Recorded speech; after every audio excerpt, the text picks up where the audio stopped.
Punks and Skins. Exactly 100 years ago, America witnessed the swearing in of Warren G.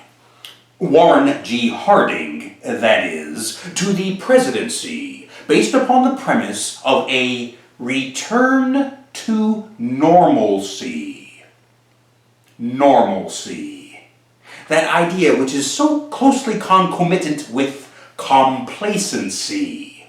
Complacency being one of the most dangerous elements extant.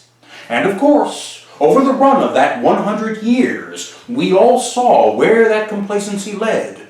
We've seen all the repercussions and all the ramifications thereof. And now, 100 years later, we see, we hear, conversationally, constantly as of late, parallels to yesteryear. Again and again, we keep hearing mention of a return to that era of the Weimar Republic.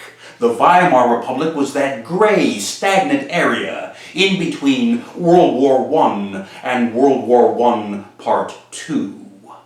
We keep hearing about the failed beer hall putsch and would-be Horst Wesel martyrs who were killed in pursuing their precious crusades.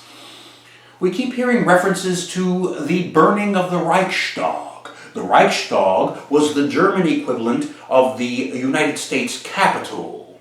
It was set on fire, and then the fire was blamed upon the political opponents of those who struck the match in the first place. More to the point, we keep hearing references to... There's a photograph. It was taken of Der Fuhrer before he himself was taken away to Landsberg prison. You remember, that's where he wrote that delightful tome, Mein Kampf. In the countenance depicted in that photograph, the expression seems to say, "Oh, not to worry. You haven't seen the last of me. I'll be back. I shall return, bigger and badder than ever before."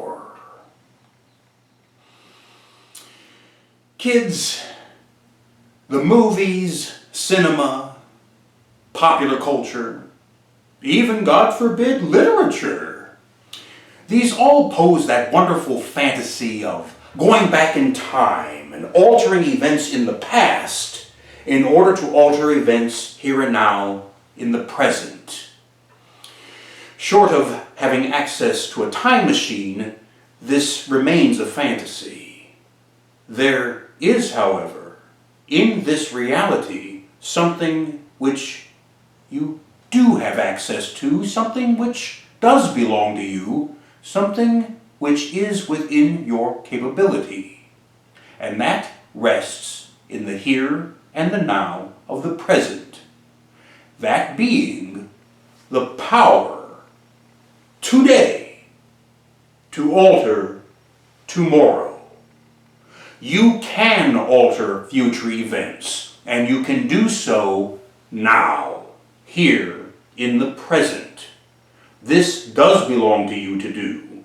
It is a power which you possess, and it is yours to utilize as you best see fit.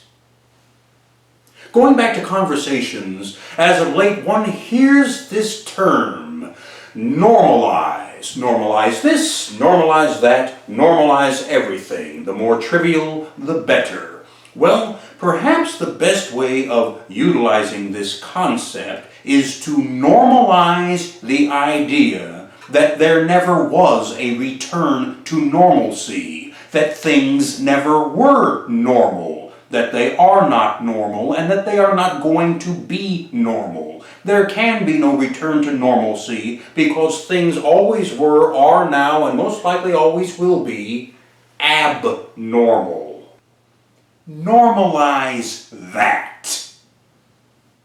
Now, armed with this knowledge, and also aware and fortified with your possession of the ability to alter the future by adjusting the present, You can hope for the best, but you can, more to the point, expect the worst and prepare for it.